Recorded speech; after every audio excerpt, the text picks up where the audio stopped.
그럼 이제 다섯 번째 본회의로 들어가도록 하겠습니다. 폐기물 처리와 순환 경제라는 주제로 진행될 예정인데요. 다시 한번 좌장을 맡아주실 김상혁 교수님을 모시겠습니다. 안녕하십니까 여러분. 다시 한번 인사드리겠습니다. 이제 다섯 번째 세션 폐기물 처리와 순환 경제에 대한 내용을 다룰 예정인데요.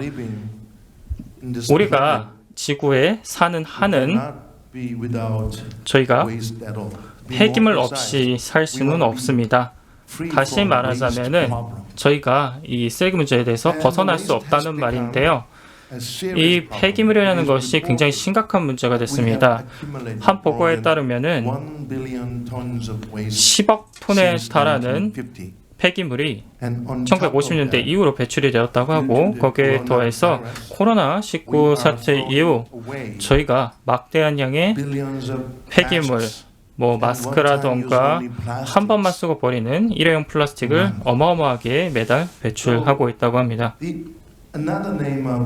그러다 보니까 이 언택트 경제라고 우리가 하고는 있습니다만은 쓰레기 경제라고 하는 오명도 쓰고 있습니다. 그렇기 때문에 저희가 순환 경제를 그 어느 때보다 크게 부르짖는 이유가 바로 여기에 있습니다. 쓰레기 문제를 근본적인 수준에서 고쳐야 하는 시점이라고 생각을 합니다. 이유는 현재 순환 경제의 선도주자로 떠올랐습니다. 그런 점에서 크리스토퍼 하이더 주한 유럽 상공회의소 사무총장님을 모셨습니다. 사무총장님께서 첫 발표를 끊어주시겠습니다. 오늘 함께해 주셔서 감사합니다. 지금부터 발표 부탁드리겠습니다. 네, 감사합니다. 좌장님, 이 중요한 컨퍼런스에 오신 것을 환영합니다. 제가 두 자녀가 있는데요. 9살, 5살 아들, 딸이 있습니다. 이 아이들의 미래가 걱정이 됩니다.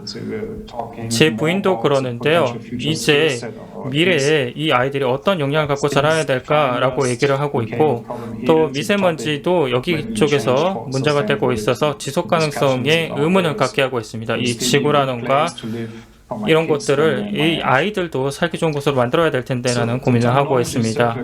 그래서 순환경제라는 용어라는 것은 WWPS가 1990년 영국에서 처음 고안한 단어입니다. 당시만 하더라도 저는 순환경제에 대한 내용을 전혀 접해보지 못했고요. 제가 처음 접했던 게 2015년 6년 전이었던 것 같습니다. 제가 당시 서울에 있는 에코넨 회의에 참여했을 때 처음 들었습니다. 90년대만 하더라도 순환경제라는 것이 아주 소수의 사람들만 연구하는 학문이었습니다. 근데 요즘은 굉장히 흔하게 접하는 단어가 됐습니다만, 그럼에도 불구하고 오늘날 이 순환 경제라는 것이 아직도 대중의 인식 속에는 자리 잡지 못하지 않았나라는 생각이 듭니다. 31년이 지났습니다만, 저희가 어느 정도 진전을 본 건 사실입니다만, 지난 31년 동안의 진전이 사실 만족스럽다고 보기는 힘듭니다. 그러다 보니까 유럽위원회에서 그린딜을 1999년에 이 업계의 판도를 바꾸기 위해서 제안했고, 한국판 그린뉴딜도 발표가 됐습니다. 그리고 몇 주 전에 아시다시피 26차 글라스고 회의가 열렸었고, 또 유럽위원회에서 그 몇 주 전에 세계의 새로운 이니셔티브 디포레스테이션 규제, 폐기물 규제, 그리고 EU 서울 전략에 대해서 발표를 했습니다. 그래서 저는 약간 이제 긍정적으로 기울고 있는데요. 이렇게 조금씩 뭔가 개선이 되는 모습이 보이고 있기는 합니다. 유럽위원회는 두 번째 기후변화 액션 플랜을 2020년 3월에 도입을 했습니다. 이를 바탕으로 우리의 세계 전략 Reduce, Reuse, Recycle 세 개를 바탕으로 나아가고 있고, 한국도 최근 플라스틱을 줄이기 위한 효율성 연합에 동참을 했고요. 또 또 한국의 순환경제 액션 플랜을 만든 바 있습니다. 물론 정계 쪽에서도 여러 이해관계를 조율하기가 쉽지가 않을 겁니다. 번영, 경제성장, 그와 동시에 이 생태계적인 오염 저감이 쉽지가 않을 겁니다. 여러분도 아시다시피 제가 일하고 있는 중앙유럽 상공회의소는 기업과 정부의 교두보 역할을 하고 있습니다.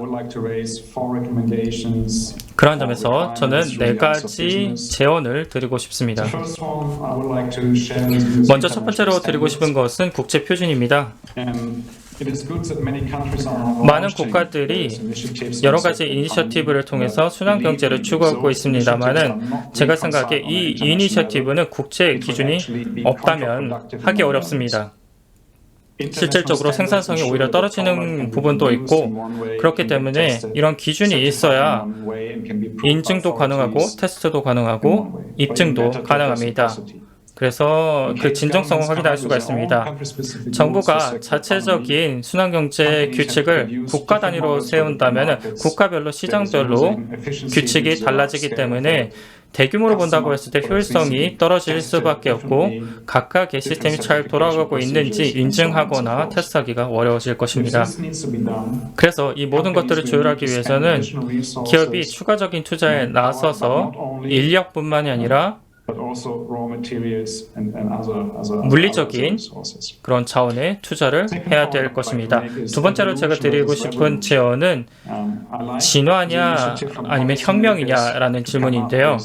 많은 사람들이 순환경제에 대한 새로운 아이디어를 내놓고 있습니다만 그럼에도 불구하고 기업은 혁명이 필요한 게 아닙니다. 특정 급진적인 규제, 법, 라벨이라던가 이런 규제들이 갑자기 바뀌면 안 됩니다.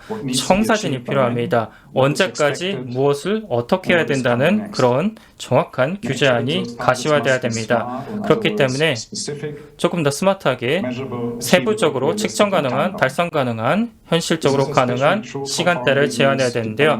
특히 수입에 의존하고 있는 지역 같은 경우에는 이러한 법에 굉장히 큰 영향을 받기 때문에 더욱더 그렇습니다. 현실적인 시간 관리를 그리고 일몰 기간을 둬야 된다고 생각을 합니다. 제가 개인적으로 생각했을 때 너무 서두르게 되면은 일을 그르친다고 생각합니다. 그래서 충분히 시간을 가지고 준비하고 이행을 한다면 훨씬 더 스무스하게 훨씬 더 많은 것들을 이룰 수 있다고 생각을 합니다. 세 번째 드리고 싶은 제언은 변경 관리입니다. 순환 경제라는 것은 기업이 고객에게 미친 영향도 있지만 고객이 기업에 미친 영향도 있습니다. 새로운 솔루션이 나와도 고객이 그걸 받아들이지 않으면 의미가 없습니다. 지난 몇 년 동안 새로운 기술들이 많이 나왔는데 고객이 이를 받아들이지 않아서 사장된 기술도 있고 나중에 타이밍을 좀 봐서 새롭게 비디오 스트리밍이라던가 스마트폰이라던가 IBM이라던가 이런 것들이 1994년에 나왔는데 이후에야 보급되었죠. 거기에 더해서 전기자동차도 마찬가지입니다. 그렇기 때문에 제가 보기에 초기 같은 경우에는 인프라가 없어서 전기자동차가 인기 없었는데 지금 인프라가 생기기 시작하니까 전기자동차에 대한 선호도가 생기기 시작을 했습니다. 그리고 일부 순환경제 같은 경우에는 사실 모든 산업에 다 100% 도움이 된다고 할 수는 없겠습니다만은 가장 큰 장점이라는 것은 훨씬 더 지속가능성이 강력하다는 겁니다. 요즘 지속가능성이 화두가 되고 있죠. 그렇기 때문에 지속가능성이 반드시 어떤 구매 결정의 핵심 기준이 되어야 됩니다. 그래서 서로 평가를 하면서 기업을 교육하면서 더 많은 사람들이 올바른 제품을 사도록 교육하는 것도 필요할 겁니다. 예를 들어 초중고등학교 학교 과정에서 녹색의 중요성을 가르쳐야 되고 그런 방향으로 나아가야 된다고 생각을 합니다. 기업도 마찬가지입니다.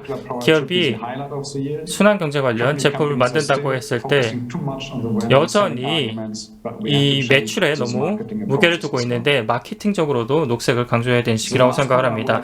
마지막 포인트는 인센티브 제공입니다. 순환경제 제품을 만들기 위해서는 돈이 들고 투자가 필요합니다. 일부 분야 같은 경우에는 새로운 기술 기술에 투자를 해서 기존 기술을 대체하는 경우도 있을 거고, 일부 경우 같은 경우에는 지금은 이 타당성이 없습니다만 나중에 경제성이 생길 수도 있을 겁니다. 이러한 것들을 팔기 위해서는 가격보다도 이 사람들이 이 회사의 지속 가능성을 위해서 이러한 가격을 주고 살 수 있는가를 생각해 봐야 됩니다. 저희의 이 분류 체계가 그 노력 중에 하나라고 생각합니다. 거기에 더해서 이러한 전환기에 맞아서 저희가 인센티브를 주기 위해서 정부가 어떤 지침을 내놨습니다. 마지막으로 제가 민간 분야에 드리고 싶은 마음은 소비자들이 항상 여러분들의 제품을 구매하거나 서비스를 구매한다고 했을 때 시장에 그게 있는지 없는지 모르는 경우가 많습니다. 그렇기 때문에 저희가 라벨 시스템을 개정을 해서 이러한 정보를 친환경적인 수준을 표시해야 된다고 생각합니다. 그래서 물리적인 수준 그리고 온라인 수준에서 이런 것들을 인증을 해야 된다고 생각을 하고, 거기에 대해서 고객들이 어떤 상품이 훨씬 더 지속 가능하고 친환경적인지 볼 때 딱 확인할 수 있는 그런 라벨이 있어야 된다고 생각합니다. 네, 그래서 이 변경 관리 그리고 사회 수용도가 높아져야 되고, 이런 과정을 통해서 지속 가능한 사회를 만들어서 우리 스스로를 위해서 다음 세대를 위해서 애써야 된다고 생각합니다. 마지막으로 제가 말씀을 드리겠습니다. 여기 감사 인사로 마치도록 하겠습니다. 감사합니다. 네, 감사합니다. 잘 들었습니다. 굉장히 많은 것들을 생각하게 하는 체계적인 공고안을 내려주셨습니다. 다시 한번 나중에 저희가 Q&A 시간에 말씀드리도록 하겠습니다. 잠시 계셔 주시고요. 예, 플라스틱이 우리 폐기물 문제의 많은 부분을 차지합니다. 아시다시피 플라스틱은 아주 오랫동안 분해가 되지 않기 때문에 그렇습니다. 그래서 뭔가가 필요하죠. 이 플라스틱을 대체할 수 있는 어떤 새로운 것이 필요한데 바이오테크가 그 해결책을 제시해 줄 수 있지 않을까 생각을 합니다. 유명하신 교수님을 그래서 모셔봤습니다. 카이스트의 연구 부총장으로 계신 이상혁 교수님을 모셔서 말씀을 드리도록 하겠습니다. 바로 이 교수님 안녕하십니까? 함께해 주셔서 고맙습니다. 들리십니까? 예, 교수님 발표 부탁드립니다. 교수님 들리지가 않습니다. 교수님? 묵음 처리가 되는 것 같습니다. 예, 고맙습니다. 네, 김상엽 원장님 오늘 중요한 컨퍼런스에 초청해 주셔서 대단히 감사합니다. 제 발표를 자료를 공유하고 시작을 하도록 하겠습니다. 감사합니다. 네, 잘 보이시죠? 예. 네, 오늘 저는 그 간단히 짧은 시간 동안에 생물 기반 그리고 생분해성 플라스틱에 대해서 말씀을 좀 드려볼까 합니다. 잘 아시듯이 우리는 화석 원료에 굉장히 의존을 해서 가솔린과 디젤과 같은 연료 그리고 플라스틱, 오늘의 주제인 플라스틱을 포함해서 다양한 화학 물질들을 생산해 왔습니다. 그런데 오늘의 주제인 플라스틱을 보게 되면 지난 수십 년간 우리 인류가 생산한 플라스틱이 도대체 양이 얼마냐? 모르죠. 모르지만 UNEP에서 이제 이걸 전문가들을 통해서 에스티메이션을 해보니까 대략 한 9.2 빌리언 톤 정도를 우리가 생산한 것 같고, 그 중에서 우리가 지금 아까 우리 김상엽 원장께서 말씀하셨듯이 플라스틱의 일단 특징부터 보면 물성이 좋고 가공이 용이하고 우리가 원하는 형태로 만들어 쓸 수가 있고 값이 싸고 썩지 않는다 이거잖아요. 그 썩지 않는 특성 때문에 아직도 2.9 빌리언 톤이 사용 중입니다.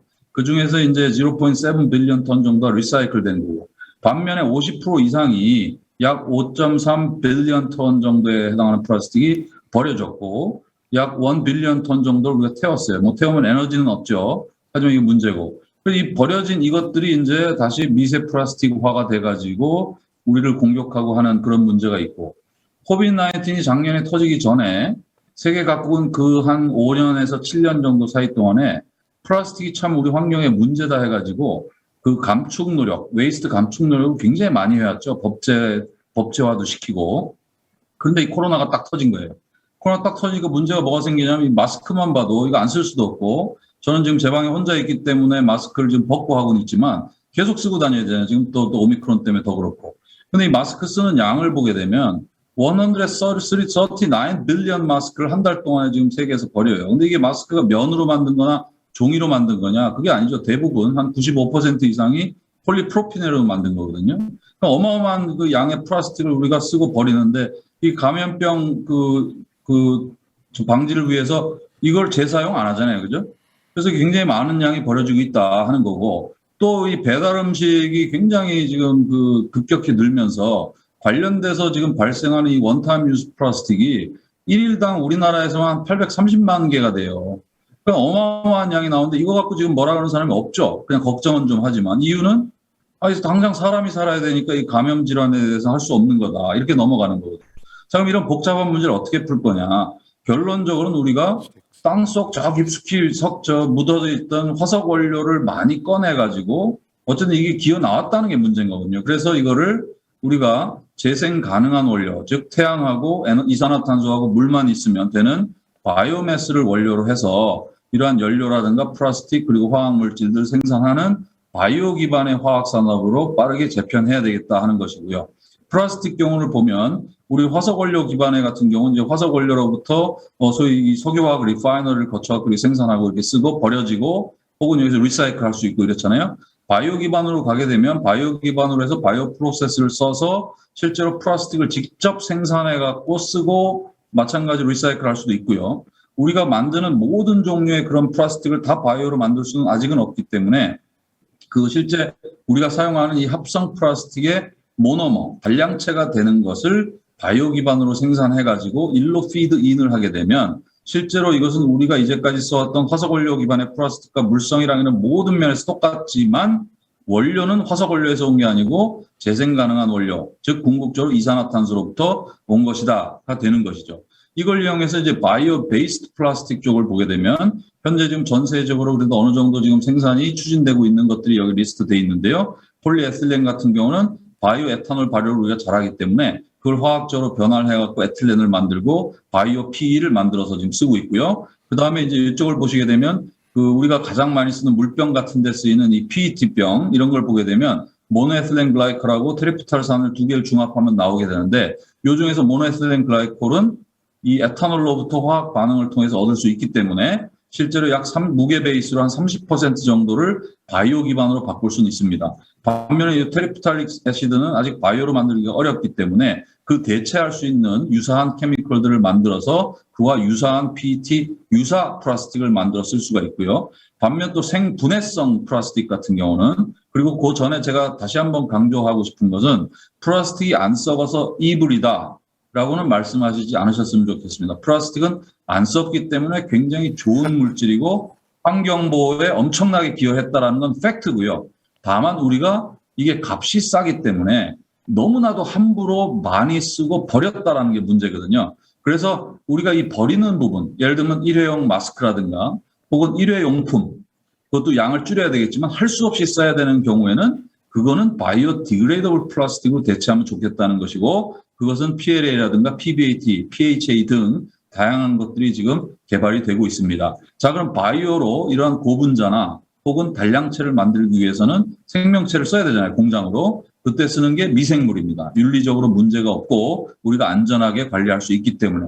대사공학에 대한 강의를 제가 할 생각은 추워도 없고요. 다만 굉장히 복잡한 이런 대사회로에서 우리가 원하는 제품이 여기 반짝반짝하고 있으면 요걸 생산하기 위한 최적의 경로를 디자인하고 플럭스를 증가를 시키고 바이 프로덕트를 없애는 그런 작업을 하고 이걸 네트워크 수준에서 최적화하는 작업이 대사공학입니다. 그걸 통해서 PHA라는 100% 생분해성이면서 바이오 기반 폴리머를 만들 수가 있는데 여기 보면 화학 시간으로 잠깐 돌아갔을 때 COO 본드이기 때문에 에스터 본드죠. 그래서 이게 폴리에스터입니다. 여기 지금 세포가 전자현미경 사진인데 하얗게 동글동글한 게 바로 바이오 기반의 폴리에스터를 미생물에 합성한 게 되겠고요. 대사회로를 이렇게 구축을 해서 마찬가지로 자세히 말씀 안 드리겠지만 요걸 대사회로에서 포도당을 먹이게 되면 플라스틱이 생성되는 그런 원리가 되겠고요. 실제로 우리가 대사공학으로 최적화를 하니까 이게 균 한 마리가 있는데 이 안에 동글동글한 플라스틱을 완전히 꽉 채워버립니다. 그래서 이름을 플라스틱 박테리아라고 아예 저희가 명명을 해버렸고 이걸 이제 생산성을 보게 되면 굉장히 높은 농도로 그리고 높은 수율로 생산이 가능하다. 라는 걸 알 수가 있습니다. 이렇게 효율적이다 보니까 이제 공장을 질 수도 있었고, 이걸 예를 들면 발효를 끝난 다음에 분리정제 공정을 단순화시켜서 이것을 최적화해서 생산이 가능하다 하는 것이 현재 전 세계적으로 몇 군데서 상용화되고 있습니다. 하지만 단량체의 종류를 이렇게 바꿀 수 있는 대사공학도 똑같이 할 수가 있기 때문에 이러한 다양한 구조를 가진 단량체를 고분자에 끼워 넣으면 고분자, 즉 플라스틱의 물성이 우리가 원하는 다양한 형태를 얻을 수가 있다라는 것이고요. 반면에 이제 PLA 같은 것은 현재 가장 포퓰러한 플라스틱이죠. 바이오 기반. PLA는 폴리락틱 애시드고요. 근데 이 폴리락틱 애시드는 논 내추럴 폴리머이기 때문에 바이오로 못 만듭니다. 그래서 젖산을 먼저 발효로 생산한 후에 그걸 화학적 공정을 통해서 고분자, 즉 플라스틱으로 만들어 쓰는데, 좀 전에 제가 사진 보여준 걸 보면 한 방에 발효로 플라스틱 만들었잖아요. 얘는 왜 못 만드냐 이거죠. 그 이유는 논 내추럴이라고 하는 데서 이미 짐작을 하셨겠지만 자연계에 신이 대사회를 안 줬어요. 안 줬지만 하지만 합성생물학을 통하면 이 효소들을 만들 수가 있습니다. 그래서 자연계에 존재하지 않던 이런 촉매 역할을 하는 효소들을 만들면 이 젖산을 갖다 고분자로 끼워 넣을 수가 있고, 이걸 좀 더 확장을 해가지고 의료용 고분자로 생분해성, 생태 적합성이 100%인 PLGA라는 코폴리머도 발효로 한 방에 생산할 수 있는 그러한 기술도 개발했고요. PET에 이렇게 아로마틱, 방향적 고분자가 필요한데, 이 방향적 고분자도 대사공학을 굉장히 선수처럼 잘 하고 그거를 끼워 넣을 수 있는 합성생물학으로서 효소를 만들게 되면 방향적 폴리머도 발효로 생산이 가능하다. 하지만 그럼에도 불구하고 못 생산하는 합성 고분자들이 많기 때문에 그런 경우는 앞서서 말씀드렸듯이 단량체를 생산해가지고 그걸 화학 공정에 끼워 넣으면 되는 건데, 예를 들면 알리파틱 폴리에스터 같은 경우는 다이애시드하고 다이올이 있으면 되거든요. 그래서 이 모든 것들이 현재 우리가 대사공학으로 다 생산을 했고요. 실제 대사회로를 상세히 설명은 안 해도 보시게 되면 이러한 대사회로를 디자인하면 여기 보면 탄소 5개짜리, 즉 C5 다이카르복실산을 리터당 100g 이상 생산할 수 있는 그러한 대사공학 균주와 발효 공정을 개발할 수가 있었습니다. 우리가 흔히 쓰는 이 PET 병 같은 거 아까도 일부 언급을 했지만 만들려면 이 두 가지가 필요하다 그랬잖아요. MEG하고 TPA하고 코카콜라 같은 회사에서 이제 30% MEG 파트가 바이오 기반에서 온 플란트 파트를 출시했고 현재 100%로 지금 가기 위한 노력을 하고 있죠. 근데 그 중에서 이제 문제가 되는 게 얘는 에탄올을 생산한 다음에 화학적 반응으로 바꾼다 그랬고 얘는 생명체가 워낙 싫어하는 방향족이기 때문에 안 만든다 그랬어요. 이 두 가지를 다 해결하는 방법을 말씀을 드리면 일단 왜 MEG를 만드는데 에탄올 기껏 발효해놓고 또 복잡한 화학 반응을 하냐. 한 방에 가자 해서 한 방에 갈 수 있는 대사회로를 설계해서 마찬가지로 MEG를 발효로 100g/L 이상 생산할 수 있는 기술도 개발했고요. DPA는 이제 생산할 수 있는 대사회로가 없으니까 그 카르복실 그룹을 갖다 옆으로 트위스트를 한 요 PDC라는 것을 대체로 생산하는 것을 공정을 개발한 바가 있고, 혹은 TPA 자체를 원하는 사람을 위해서 파라자일렌을 바이오매스로부터 화학 반응으로 얻은 것을 확보하고 있으면 생물 전환 공정을 통해서 상당히 효율적으로 바꿀 수 있다 하는 것입니다. 또한 엔지니어링 플라스틱, 즉 강철보다 강한 엔지니어링 플라스틱을 만들려면 이 다이아민이 추가로 필요한데 이 다이아민을 만드는 공정 또한 대사회를 설계하고 복잡한 레귤러터리 서킷을 잘 엔지니어하게 되면 이 다이아민도 생산할 수 있더라라는 것입니다. 자, 지금까지 말씀드린 거는 미생물을 이용해서 다양한 플라스틱과 다양한 플라스틱 단량체를 생산하는 건데, 우리가 원료로 쓴 게 뭐였냐면 리그노셀룰로직 바이오매스, 즉 우리가 먹지 못하는 바이오매스로부터 유도된 포도당이나 이런 것들을 쓴 거예요. 궁극적으로는 이산화탄소를 직접 쓸 수 있으면 참 좋겠는데 세포 중에서 이산화탄소를 직접 먹고 하는 게 잘 아시는 마이크로 알지 같은 것밖에 없거든요. 근데 우리가 원하는 건 빨리 자라는 박테리아인데 얘들은 시아노박테리아가 굉장히 늦게 자라요. 그래서 우리가 한 것이 뭐냐면 이러한 복잡한 대사회로를 디자인해가지고 넣어주고 환원력 같은 거를 잘 옵티마이즈를 하게 되면 이산화탄소, 그리고 이산화탄소를 화학 반응으로 쉽게 바꿀 수 있는 개미산, 포믹 애시드죠. 요 두 가지만 가지고 대장균을 키울 수 있다라는 것을 우리가 최근에 검증해서 보였습니다. 저희가 이제 이렇게 많은 화학 물질을 생산하다 보니까 이걸 한번 정리를 했는데요. 머리가 이 차트를 보는 순간 머리가 지끈지끈 하시겠지만 아마 기억나실 거예요. 생물 시간에 여기 지금 글라이콜리시스가 있죠. 우리가 먹이를 갖다 막 먹이면 요 포도당, 설탕이 됐든 뭘 먹으면 이걸 이제 미생물들이 먹고 요 중간에 있는 자체 대사회로 인터미디어트로부터 우리가 현재 석유화학을 통해서 생산한 이 수많은 화학 물질들을 어떻게 생산할 수 있다. 라는 걸 우리가 다 디자인하고 제시를 했고 실제 여러 가지를 보여준 바가 있습니다. 그랬더니 이제 이거를 바이오베이스 케미컬의 구글맵이다. 이렇게 부르게 됐고요. 결론적으로 우리가 이제 다양한 먹지 못하는 비식용 바이오매스, 심지어는 뭐 이산화탄소 자체를 탄소원으로 써가지고 이 미생물 세포 공장을 디자인하고 최적화함으로써 벌크 케미컬, 파인 케미컬, 그리고 오늘의 주제였던 플라스틱, 바이오퓨얼, 그리고 실제로는 우리 몸을 건강하게 하는 데 필요한 내추럴 프로덕트들도 모두 다 생산할 수 있다. 그래서 이 시스템 대사공학이 서큘러 이코노미에 굉장히 중요한 역할을 한다는 것이고요. 오늘의 주제인 플라스틱에 한정해서 말하면 제가 마지막으로 제언드리고 싶고, 오늘 제가 다른 일정이 있어서 토론에 참여를 못해서 죄송한데 토론 시간에 좀 다뤘으면 좋겠는 게 우리가 4R로 가야 된다. 결국 제가 오늘 주제는 맨 끝에 바이오로 화석 원료를 리플레이스하는 쪽을 강조를 했지만 실제로 더 중요한 건 그 사이에 우리가 사용량을 전체를 줄이는 리듀스, 즉 프루걸 이코노미로 가야 되겠고, 또 하나는 리사이클은 에너지가 들어갑니다. 그래서 그 전에 에너지 투입하기 전에 리유즈할 수 있는 만큼 최대로 하고 업사이클링 포함해서 그 다음에 이제 리사이클하고 그 다음에 이 양 자체도 줄이기 위해서 바이오 기반으로 바꾸게 되면 우리가 화석 연료의 의존도를 줄이고 오늘 이 컨퍼런스의 주제인 기후 그리고 에너지 문제를 해결할 수 있지 않을까라는 말씀을 드리면서 제 발표를 마치겠습니다. 감사합니다. Thank you very much, Professor Lee. 예, As you know, 고맙습니다. he's 교수님께서는 the best top-notch metabolic scientist 이 in the world. 대사 공학 분야에서 최고의 과학자 중에 한 분이신데 저는 인문 과학자이기 때문에 사실 교수님께서 말씀하신 거 다 이해는 못했습니다.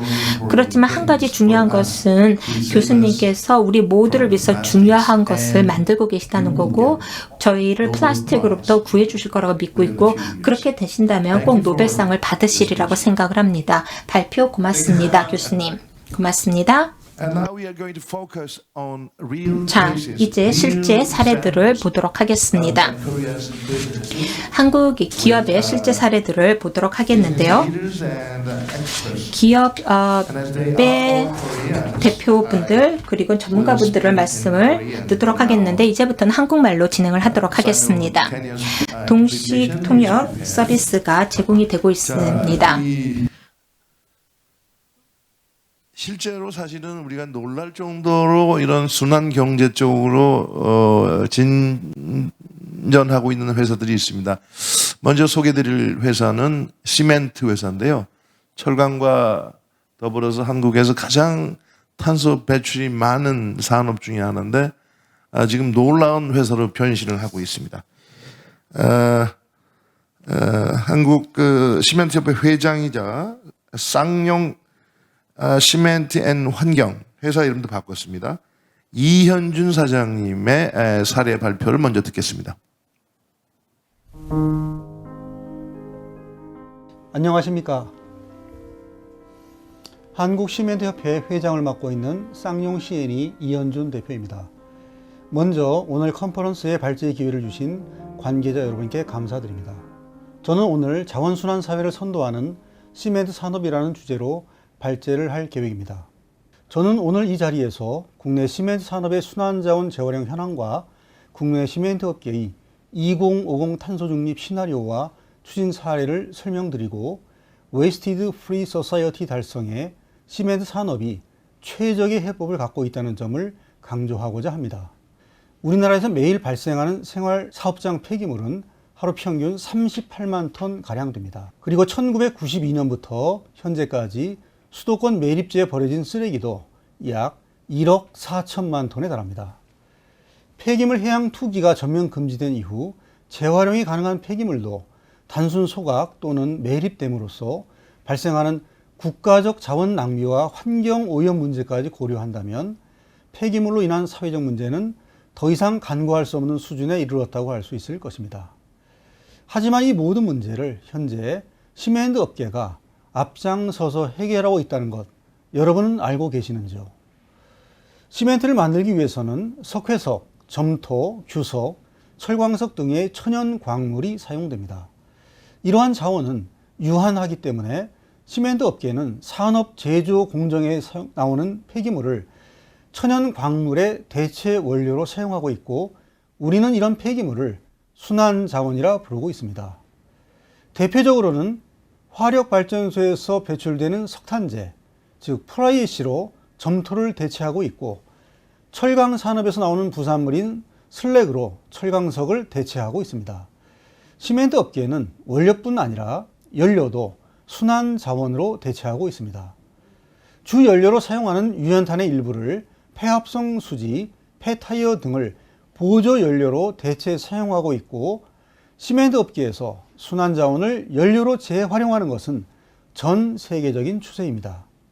이미 유럽에서는 사회적 합의와 정책적 지원을 바탕으로 시멘트 산업에서 순환 자원 재활용을 확대하고 있고, 그 대체율은 평균 46%에 이르고 있습니다. 가장 높은 곳은 독일로 70% 수준입니다. 지금 보고 계신 동영상은 올 초까지 경북 의성군에 불법으로 방치된 쓰레기산 관련 영상입니다. 의성 쓰레기산은 불법 폐기물이 산처럼 쌓이면서 여러 가지 환경 문제를 일으켰고, CNN에 보도되면서 세계적인 이슈가 된 바 있습니다.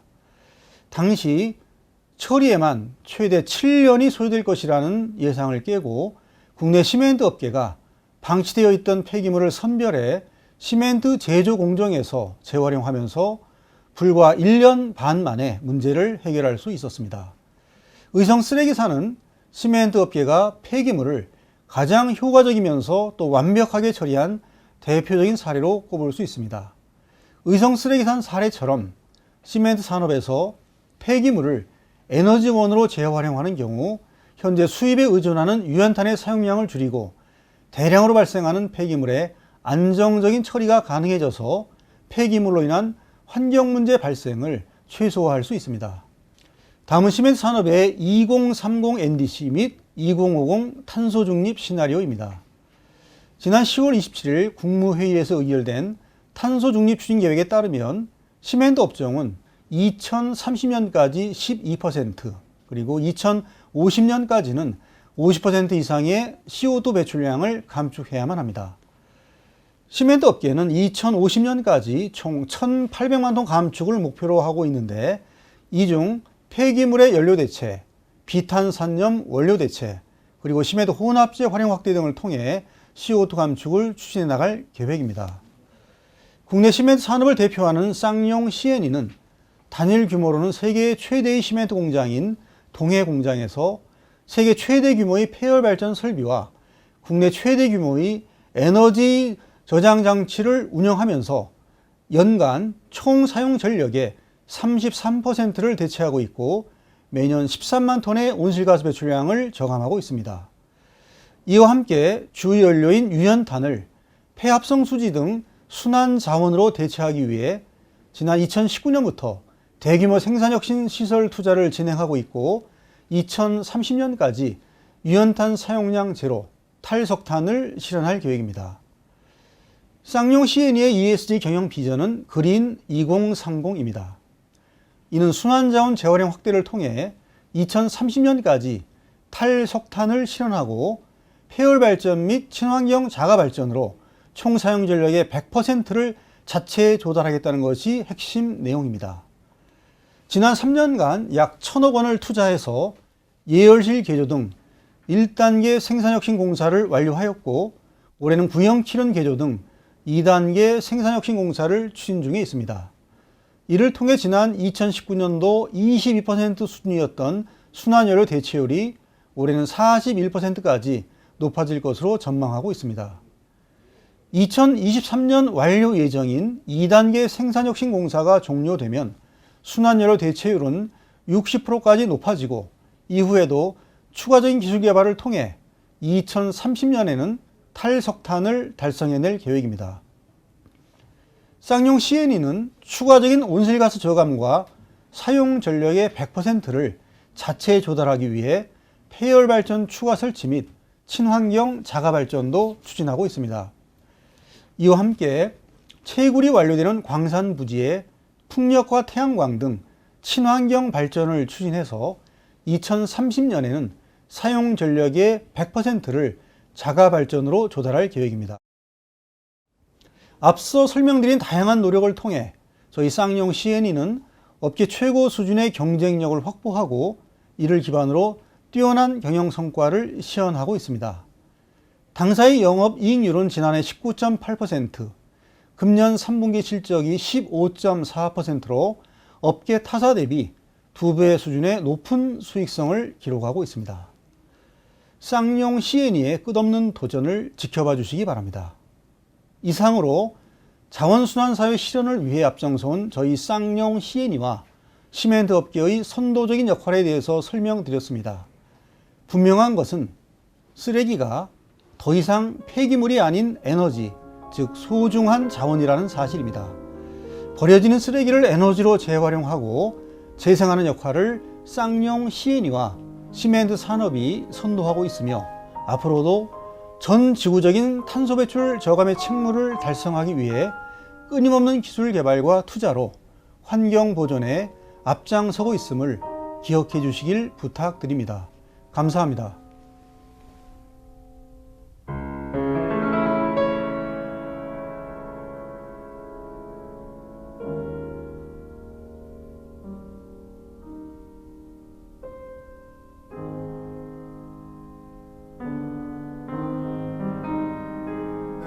감사합니다. 대표적인 그 브라운 산업, 갈색 산업으로 손꼽히는 시멘트가 그린 인더스트리를 거듭나고 있다는 점은 참 고무적이라고 생각합니다. 우리가 카본 뉴트럴리티를 향해서 갈 수 있다는 상당히 힘을 주는 신호가 아닌가 그런 생각이 듭니다. 자, 다음은 제주도의 큰 자랑이죠. 제가 제주 연구원장을 맡고 있는데 여러분 삼다수라고 아시죠? 삼다수, 대한민국 모든 분들이 즐겨 마시는 음료를, 물을 만드는 우리한테 제공해 주는 회사입니다. 김정학 제주개발공사 사장님이 함께 하십니다. 안녕하십니까? 마이크가 또 꺼져 여기서 있습니다. 이렇게 예, 들리십니까? 예, 잘 들립니다. 예, 원장님 이렇게 여기서 보니까 더 반갑습니다. 예, 반갑습니다. 예. 그리고 이렇게 아주 멋진 이런 회의에 이렇게 초대해 주셔가지고 예, 감사합니다. 제가 준비한 자료를 좀 설명드리겠습니다. 예. 안녕하십니까? 제주특별자치도 개발공사 사장 김정학입니다. 전 세계가 직면한 기후 변화에 대응하고 지속적인 에너지원의 다각화와 지속 가능화 그리고 친환경화를 위한 서울 기후에너지 컨퍼런스에 우리 공사도 동참하게 돼서 매우 뜻깊게 생각하고 발표를 시작하겠습니다. 발표는 이제 우리 공사의 소개, 친환경 선두주자로서의 공사의 노력, 지속 가능한 성장을 위한 전략 이렇게 순으로 설명드리겠습니다. 우선 우리 공사를 소개해 드리겠습니다. 제주특별자치도 개발공사는 우리는 제주 자원으로 가치를 창출하여 도민에 기여한다는 미션을 바탕으로 1995년에 창립이 되었습니다. 사업 분야는 1998년 출시 이후 국내 시장 점유율 1위를 차지하고 있는 국민생수 제주 삼다수를 주축으로 한 먹는 세물 사업과 제주도 내 농가 지원 및 감귤 사업 활성화를 목표로 하는 감귤 가공 음료 사업, 그리고 제주도민 주거 안정화를 위한 지역 개발 사업, 도민 공익과 인재 육성을 위한 공익 사업이 있겠습니다. 우리 공사는 1995년 창립 이후에 26년간 지속적인 성장을 하고 있습니다. 지난 10년 동안 매출액은 2배 가까이 성장하였고 순이익은 70%나 성장한 내실 있는 회사입니다. 이러한 성장을 바탕으로 우리 공사는 대규모 사회공헌 사업을 진행하고 있습니다. 누적 당기순이익 약 6,500억 원 중 무려 46%를 지역사회 공헌에 투자하고 있습니다. 또한 최근 5년 동안 634명에게 일자리를 제공해 주어서 제주도 내 고용 창출에 기여하고 있습니다. 다음으로 우리 공사가 친환경 선두주자로서 어떤 노력을 하고 있는지 말씀드리겠습니다. 우리 공사는 제주 플라스틱의 자원순환 생태계를 조성하고자 다시 태어나기 위한 되돌림 프로젝트를 진행하고 있습니다. 지금 대한민국은 1인당 플라스틱 배출량이 88kg으로 세계 3위에 해당합니다.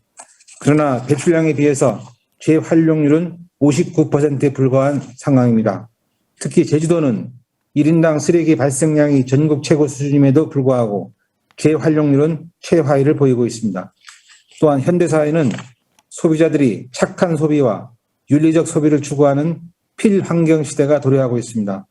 이러한 문제를 해결하기 위해서 기업은 재활용이 가능한 제품을 생산하고 소비자는 소비 후 재활용이 가능하도록 분리배출해서 폐플라스틱이 새로운 제품이나 자원으로 재활용되는 자원순환의 사이클이 확립되어야 한다고 생각을 하고 있습니다.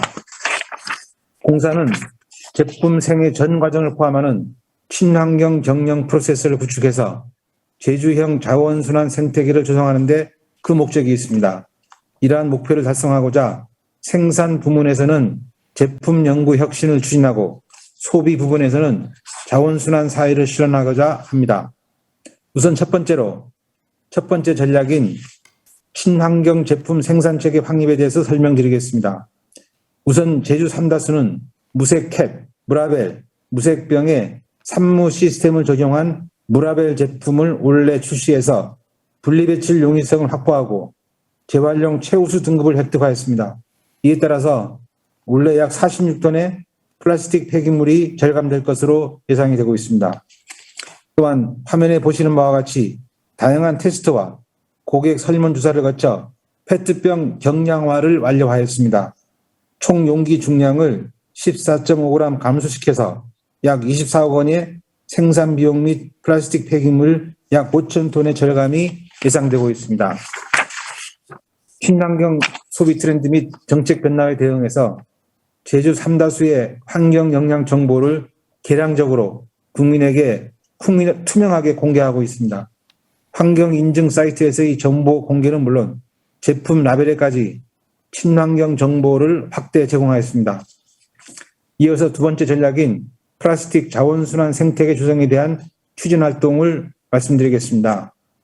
페트병의 병, 라벨, 뚜껑 등 재질이 다른 폐기물이 혼합 배출되는 경우에는 재활용을 위한 추가 비용과 공정 발생으로 재활용이 매우 어렵습니다. 이러한 문제를 해결하고자 2019년부터 민관단체와 병뚜껑 수거 캠페인을 전개하고 분리 및 배출 방법을 알려서 자원 재활용에 대한 사회적 관심을 확산시켰습니다.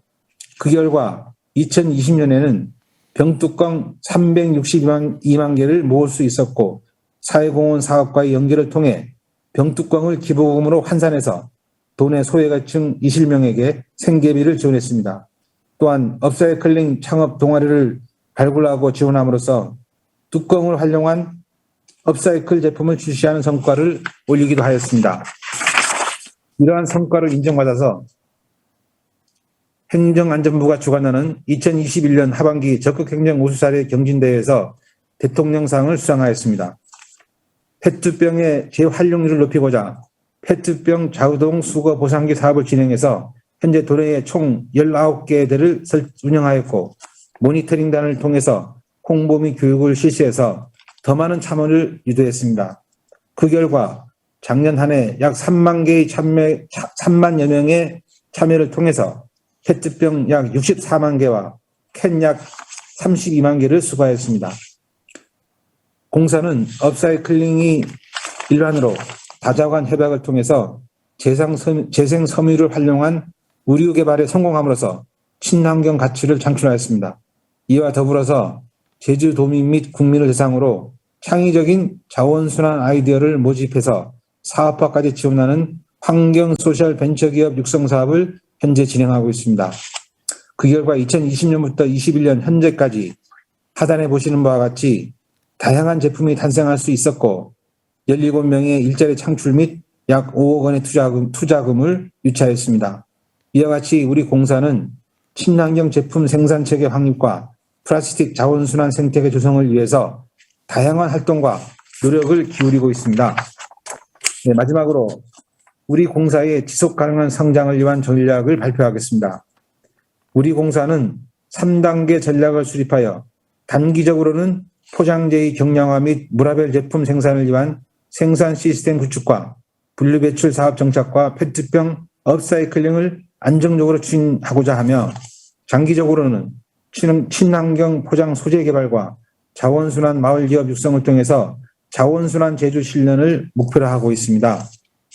여기서 더 나아가 우리 공사는 2021년 ESG 경영 선포를 통해 친환경의 선두주자를 넘어 경영 전 분야에 있어 기준이 되는 인류 기업이 되고자 끊임없이 노력하겠습니다.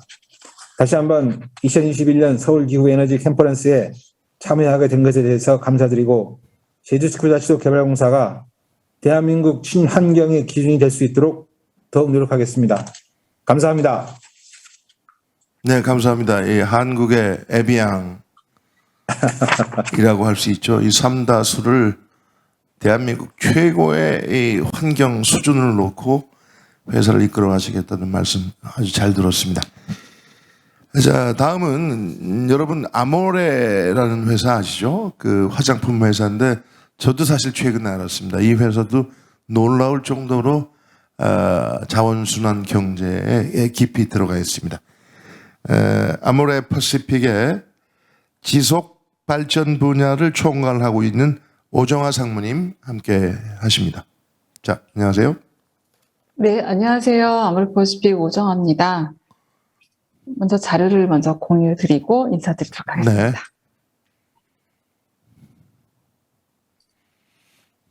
네, 저는 오늘 이제 아모레퍼시픽의 A More Beautiful Promise라고 하는 지속가능 경영에 대해서 소개해 드리려고 합니다. 제가 아모레퍼시픽에서 ES를 총괄하고 있고요. 환경 정화를 담당하고 있는 오정화입니다. 오늘 서울기후에너지 컨퍼런스에 아모레퍼시픽 사례를 말씀드리게 돼서 영광으로 생각하게 되고요. 제주도에 이어서 이렇게 초대해 주신 위원장, 김상혁 위원장님께도 감사 말씀드립니다. 네. 네, 아모레퍼시픽 We Make a More Beautiful은 아모레퍼시픽의 소명입니다. 아모레퍼시픽이 왜 이런 일들에 대해서 탄소 중립, 탈플라스틱에 대해서 왜 이렇게 열심히 하고 있는지 본격적인 사례에서 말씀을 드리면 아모레퍼시픽의 소명은 사람을 아름답게, 세상을 아름답게고요. 이런 것들 전 직원들이 비즈니스상에서 갖춰야 될 철학과 가치라고 생각하고 저희 이제 이런 노력들을 저희의 브랜드를 통해서 하고 있습니다. 아모레퍼시픽은 화장품뿐만 아니라 생활용품 그리고 오설록이라는 티 브랜드, 차 문화를 육성하는 브랜드 그리고 바이탈 뷰티라고 하는 건강 브랜드까지 뷰티와 헬스 분야의 사업을 전방위적으로 하고 있습니다. 아모레퍼시픽 이런 환경에 대한 생각을 언제부터 본격적으로 했는지 말씀드리면 1993년 그 태평양 무한책임주의를 선언을 했었습니다. 아모레퍼시픽이 과거의 이름이 태평양이었었는데요. 93년도에 태평양 무한책임주의로서 서비스, 품질, 환경에 대한 무한책임을 다하겠다라는 선언들을 했었고 그 이후에 환경에 대한 그 3R 전략을 지속적으로 추진하였습니다. 그래서 그런 부분들을 저희는 2000년도부터 환경 보고서를 통해서 매년 어떤 노력들을 했는지 외부와도 공개하고 내부적으로도 이런 촉진을 하고 있었는데요. 과거는 이렇게 해왔고 그러면 현재 그리고 미래에 어떻게 할 것이냐에 대해서 말씀을 드리도록 하겠습니다.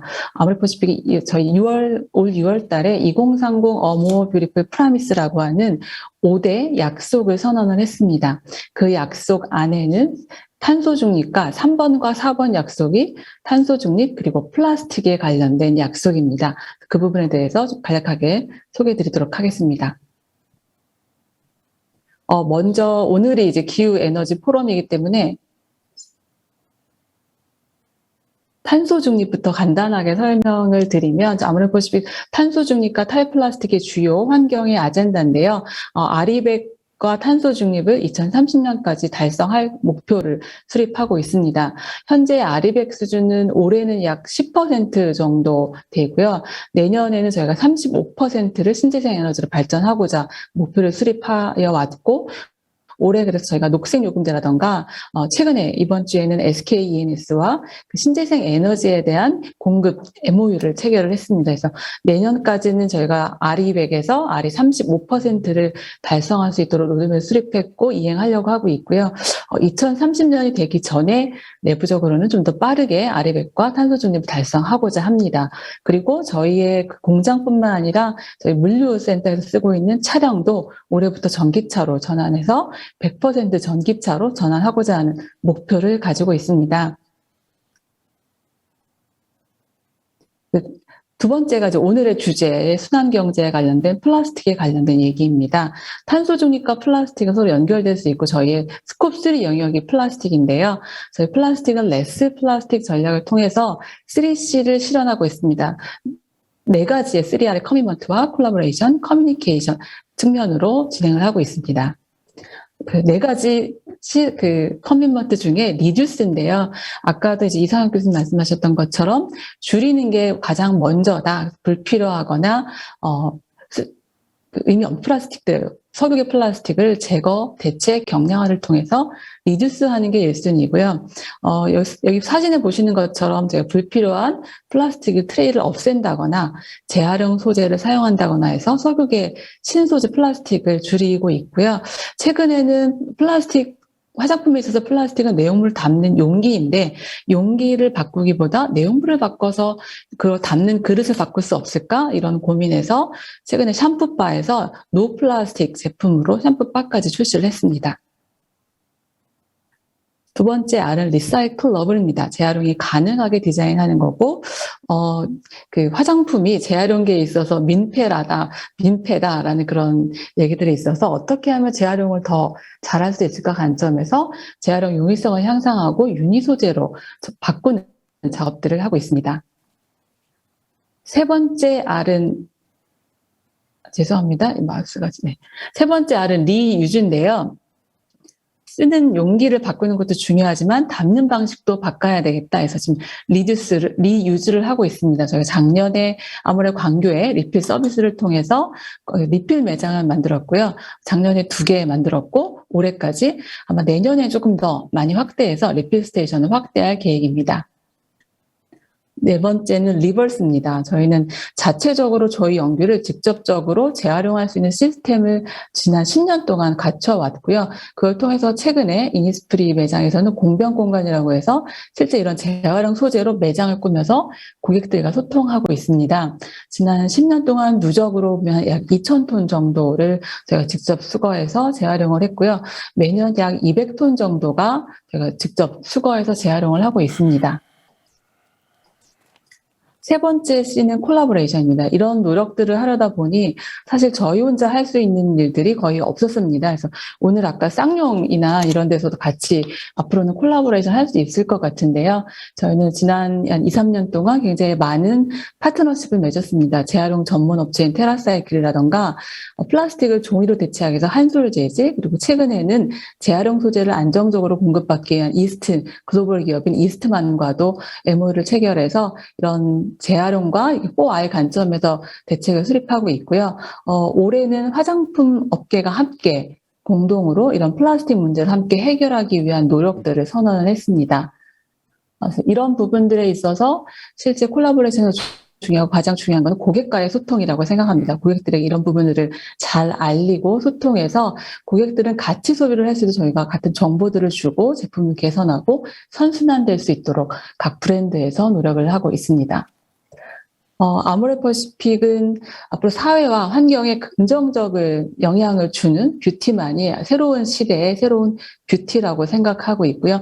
그런 것들이 아모레 퍼시픽의 소명인 We Make a More Beautiful World를 달성하고 고객들과 함께 갈 수 있는 일이라고 생각해서 앞으로도 좀 더 열심히 하도록 하겠습니다. 감사합니다. 네, 감사합니다.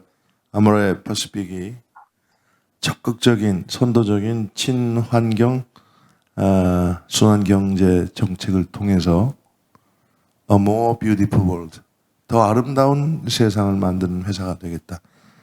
참 멋진 방향이라고 생각합니다. 자, 이제 전문가들을 모시고 좀 피드백을 좀 받아보겠습니다. 먼저 이 자원순환 경제를 아주 오랫동안 연구해 주신 분이죠. 홍수열 소장님 나와 계십니다. 우리 최영진 소장님부터인가요?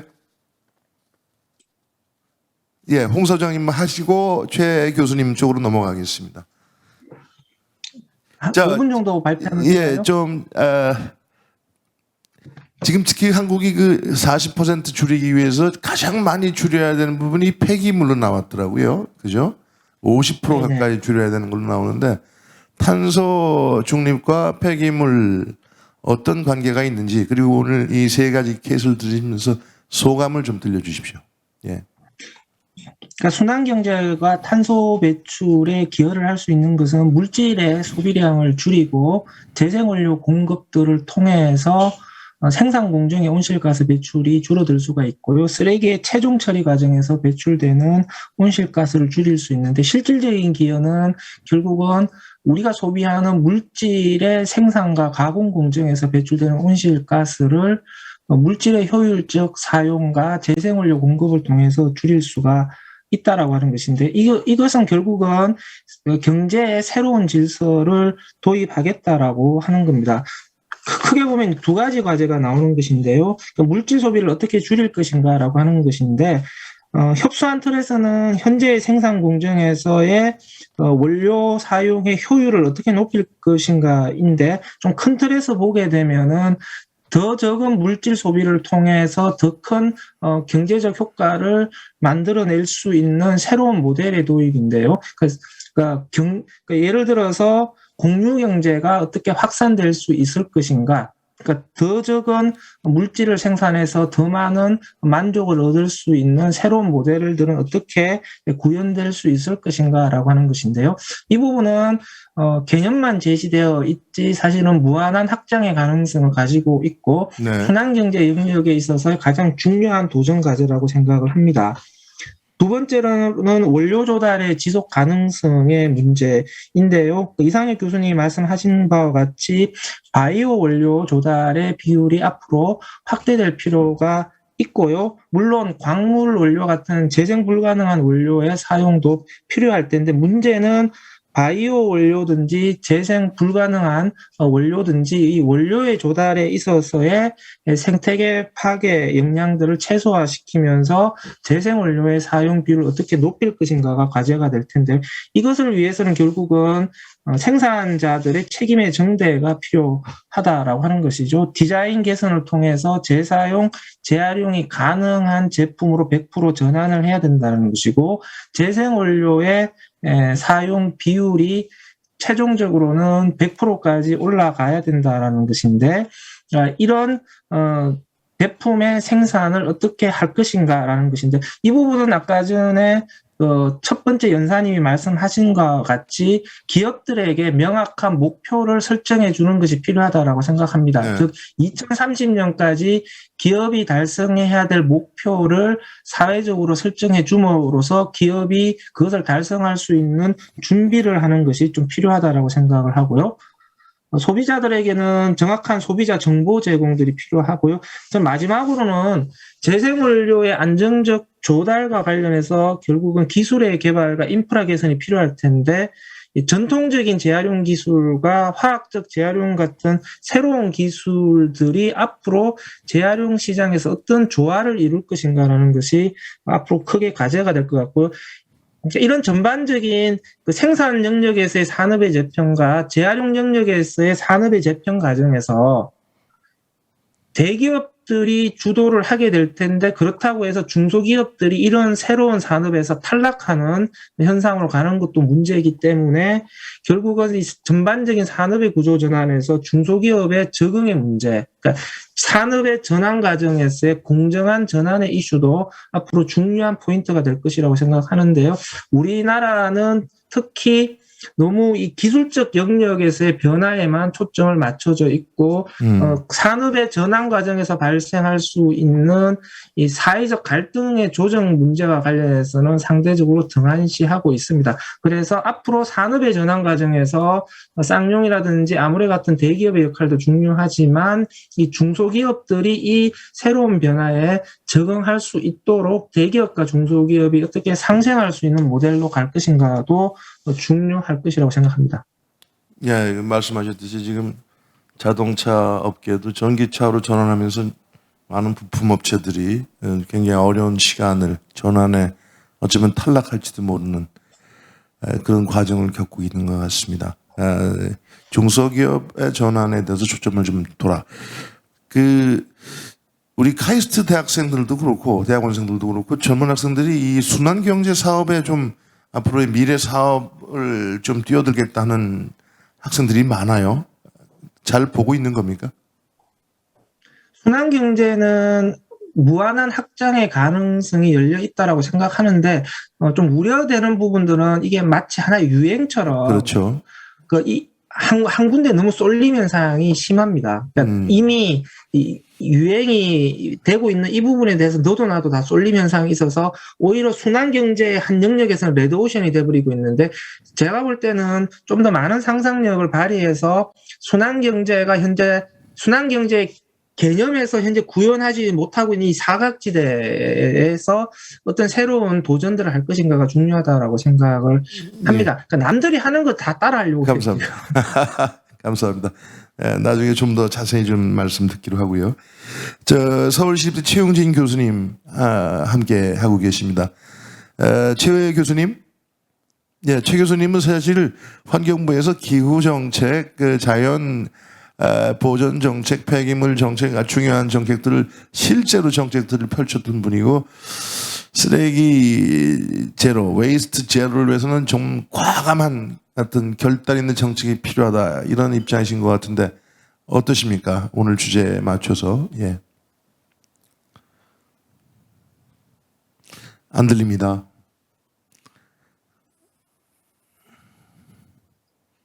안녕하세요. 예. 먼저 포럼을 기획하고 참석해 주신 김상현 교수님과 모든 분들께 감사드립니다. 기조 발표를 듣고 보니까 제가 첨언할 것은 리더십인 것 같습니다. 최근 환경정책의 최대 화두는 아무래도 기후변화와 탄소 중립입니다. 네. 근데 여기에 폐기물 제로도 같이 가야 될 것 같습니다. 근데 폐기물 제로는 더 복잡하고 경제와 국민 생활과 직결이 됩니다. 대표적인 것이 2018년도에 플라스틱 대란에 대해서 국민 생활에 영향을 받았던 것입니다. 네. 폐기물을 제로화하려면 온실가스를 줄이고 인프라를 다 바꿔야 됩니다. 야심찬 발상과 정책이 필요합니다. 기존 방식을 모두 다 바꿔야 되기 때문입니다. 여기서 필요한 것이 리더십입니다. 네. 목표를 담대하게 세우고 그것을 실천할 수 있는 아이들을 모아서 강력하게 추진하는 것이 필요합니다.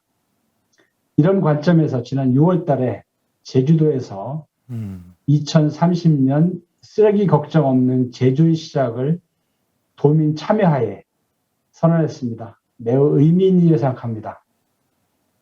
그 카본 프리 아일랜드와 더불어서 웨이스트 프리 아일랜드를 추진하면 한 것은 탄소 중립과 폐기물 제로와 순환 경제를 함께 추구하는 모험 사례를 할 수 있을 것입니다. 여기서 목표를 아주 담대하게 설정했고 이것을 강력하게 추진하기 위해서 도지사 직속으로 위원회를 구성해서 운영했습니다. 또 자원순환 인프라를 구축하고 클러스터를 조성하는 계획을 담고 있습니다. 네. 리더십과 계획 자체를 다 갖고 있는 겁니다. 사실 제주도는 이미 기반이 다 돼 있었습니다. 네. 그런데 이렇게 처리 중심 정책을 재활용과 제로로 가려고 하는 것은 그만큼 재활용 자체가 성장 산업으로 봤기 때문이라고 생각을 합니다. 그 1990년대 대만의 천수림의 총통이 타이페이 시장 재직할 시에 폐기물 직매립 제로화를 성공적으로 추진해서 대통령이 됐다고 합니다. 이만큼 폐기물 문제가 대통령이나 지자체장들의 핵심 아젠다로 자리매김해가지고 폐기물 문제, 온실가스 문제, 일자리 창출 문제를 모두 해결하는 계기가 되었으면 하는 바람이라는 말씀을 드리면서 끝마치겠습니다. 예, 감사합니다. 감사합니다. 이게 쓰레기 문제에도 기후에너지 정책과 마찬가지로 국가 최고 리더십의 관심과 국정 과제가 된다 이런 말씀일 것 같은데요. Mr. Christoph Haider. 크리스토퍼 하이더 사무총장님 아직 계시나요? 계속 같이 해주셔서 감사합니다. 방금 최 교수님께서 말씀하셨듯이 이게 단순히 에너지 정책의 문제가 아니라 폐기물 그리고 순환 경제 문제다. 이 모든 것들이 국가의 최우선 과제가 되어야 된다라고 하셨는데 동의하시나요? 예, 물론 저도 동의합니다.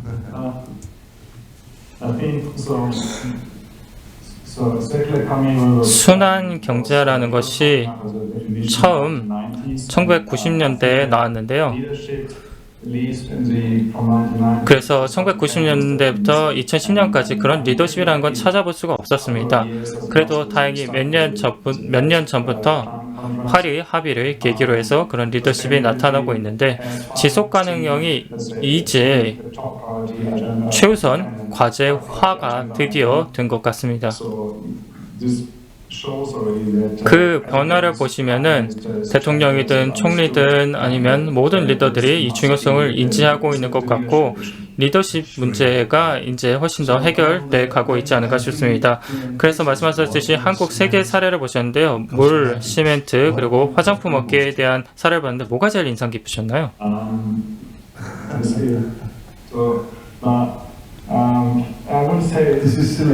너무 바보 같은 질문이었죠? 아니요, 뭐 바보 같지는 않는데요. 제가 답변을 고민해 봤는데요. 다 좋았던 것 같습니다. 제가 교훈을 각각 다르게 얻었다라고 답변하는 게 좋을 것 같은데요. 들어보니까 새로운 솔루션이 차차 나오고 있는 것 같습니다.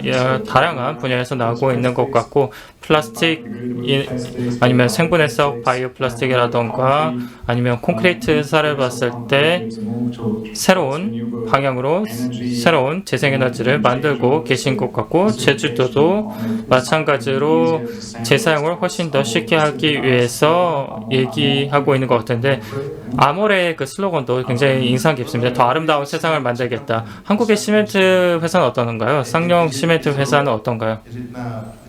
보시니까 이게 이제 시장에 유럽에서도 노멀로 자리 잡은 것 같나요? 유럽의 시멘트 업계예요?